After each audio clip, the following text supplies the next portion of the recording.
Shoutout sa mga fans ni Rino Vlog.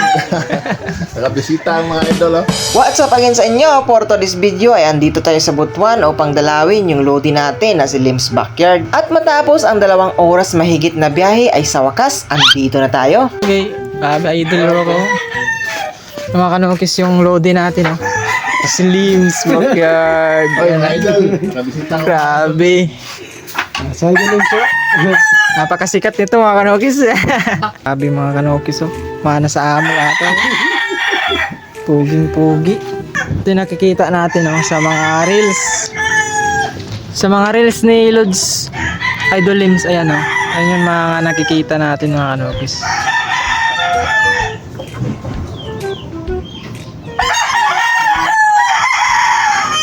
Ito yung kanaway, oh.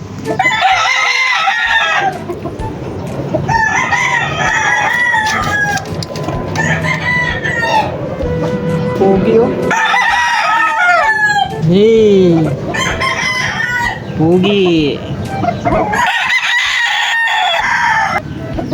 Si Andy Lims, oh, nagdi-display ng mga nukis. Shoutout sa mga fans ni Rino Vlog. Nakabisita ang mga idol, oh. Richard Vlog, oh. Richard Vlog, pasuport. Shoutout mga kabag.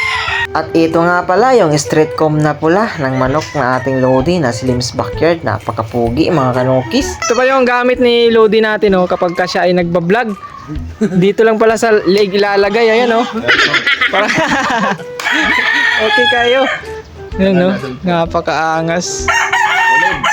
At syempre, dahil andito na tayo sa kanyang backyard, sulitin na natin yung pagkakataong makilatis yung mga naggagandahang mga alaga ng ating loadie na si Lim's Backyard. Ito nga yung sample o isa, straight comb na pula. At nung napadpad nga tayo sa kanyang backyard ay medyo nagulat tayo, no? Kasi ang dami niya palang tinatagong mga manok, mga kanokis. Kasi sa mga reels yung mga ina-upload ay nakikita lang natin na mga manok ay 2 or hanggang 6 lang at yung mga sisiw tsaka mga pulet. At nung nakita na nga natin ay sus, ang dami palang manok mga kanokis nakapalibot sa kanyang backyard. Sunod na may sangkot. Si Lens, Thunderbird, Batukak. Okay kayo. Pero at least, suportado na. Backyard. Pero suportado ng malalaking kumpanya.